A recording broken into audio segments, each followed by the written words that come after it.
नमस्कार। आज हम समय में थोड़ा पीछे चलते हैं। गौतम बुद्ध के जन्म से पहले का भारत कैसा था? मतलब ईसा पूर्व 6ठी शताब्दी से भी पहले का वक्त। हमारे पास जो भी जानकारी है उससे उस युग के समाज, राजनीति, धर्म, दर्शन, इन सब पर थोड़ी रोशनी डालने की कोशिश करेंगे।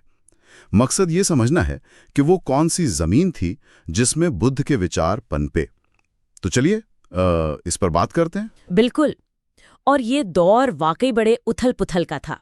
मतलब नए-नए सवाल उठ रहे थे, जो पुरानी वैदिक परंपराएं थीं, उन पर लोग सवाल कर रहे थे, जीवन के गहरे अर्थ खोज रहे थे।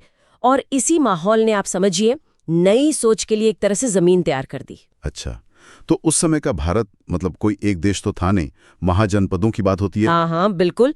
वो दौर महाजनपदों का था। करीब 16 बड़े राज्य या गणराज्य कह सकते हैं। जैसे मगध था, कौसल, वत्स, अवंती, ये काफी शक्तिशाली थे। और इसमें कुछ राजशाही थी और कुछ गणराज्य भी थे, है ना? जैसे वज्जी और मल्ल का नाम आता है। जी हाँ, ये बहुत दिलचस्प बात है। मगध जैसी ताकतवर राजशाही भी थी और दूसरी तरफ वज्जी जैसे गणराज्य भी थे, जहाँ शासन मिलजुल कर होता था। ये विविधता अपने आप में महत्वपूर्ण है। हाँ, ये जरूर विचारों की आजादी को थोड़ा शायद बढ़ावा देती होगी। बिल्कुल। और राजनीतिक तौर पर देखिए तो एक तरह की खींचतान भी चल रही थी। खींचतान किसके बीच? खासकर ब्राह्मण पुरोहित वर्ग और जो क्षत्रिय शासक वर्ग था, उनके बीच। ब्राह्मण अपनी श्रेष्ठता पर जोर दे रहे थे, जन्म और ज्ञान के आधार पर। इससे शासक वर्ग, जिसमें बहुत से क्षत्रिय थे, वो थोड़ा असहज महसूस कर रहे थे। बुद्ध खुद भी तो शाक्य क्षत्रिय कुल से ही थे, है ना? पर उन्होंने वैदिक वर्चस्व को नकारा।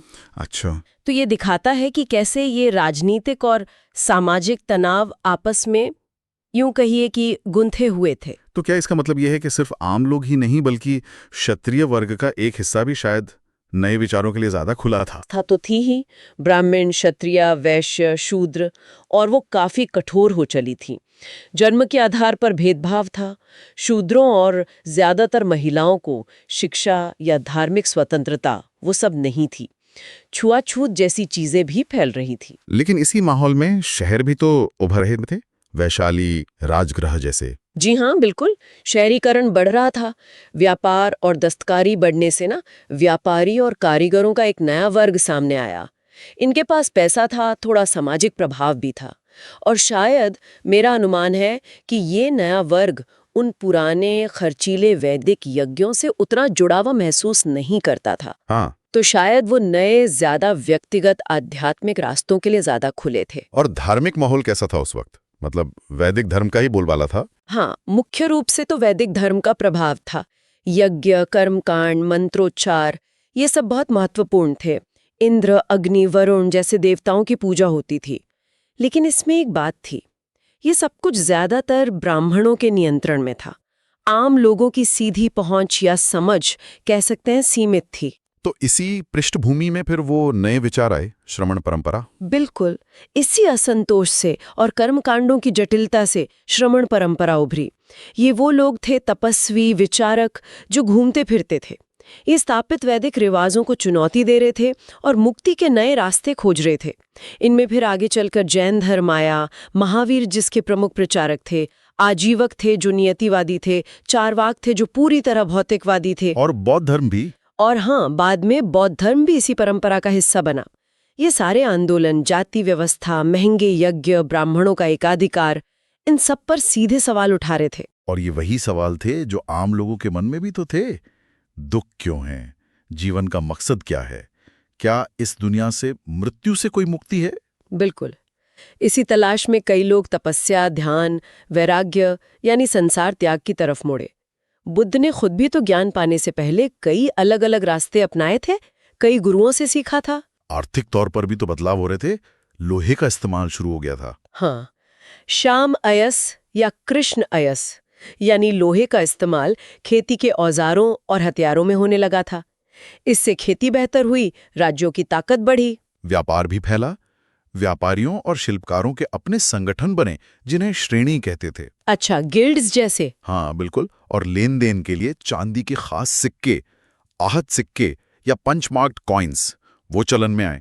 हालांकि चीजों की अदला बदली यानी वस्तु विनिमय वो भी जारी था। तो ये आर्थिक तरक्की भी शायद लोगों को नए विचारों की तरफ ले जा रही थी। हाँ, शायद ये भी एक कारण था।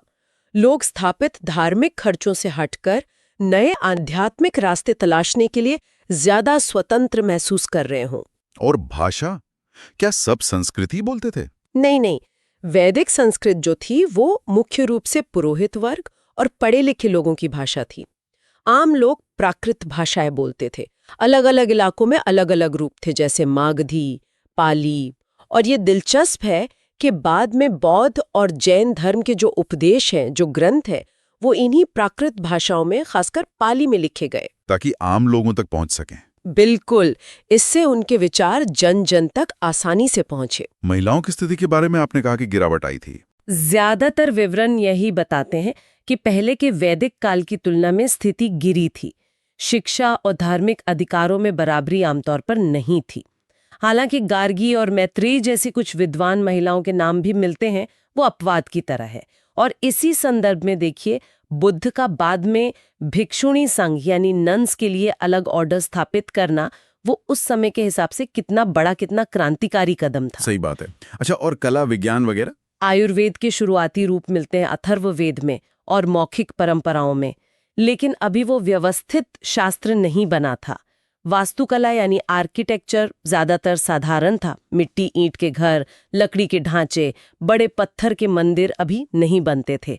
लोग प्रकृति की पूजा करते थे, पेड़ों की पूजा होती थी, और स्तूप यानी समाधियों पर बने मिट्टी के टीले, उनका बहुत ही सरल रूप मौजूद था। अगर हम सार निकालें तो बुद्ध के आने से ठीक पहले का भारत कैसा था?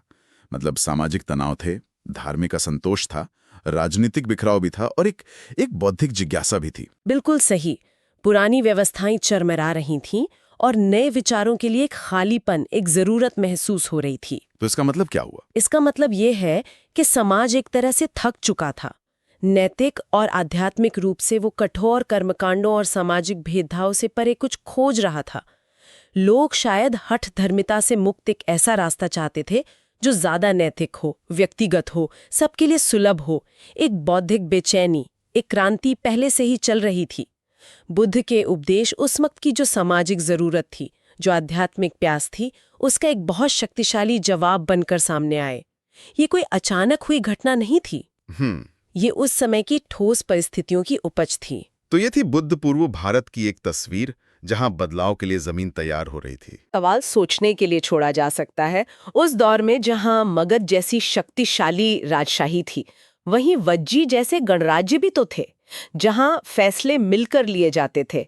तो क्या ये जो राजनीतिक विविधता थी, जहां अलग अलग तरह की शासन प्रणालियां एक साथ चल रही थीं, क्या इसी ने उस बौद्धिक आजादी को बढ़ावा दिया होगा, जिसने बौद्ध और जैन जैसे आंदोलनों को, स्थापित व्यवस्था को चुनौती देने और फिर अपनी जड़ें जमाने का मौका दिया?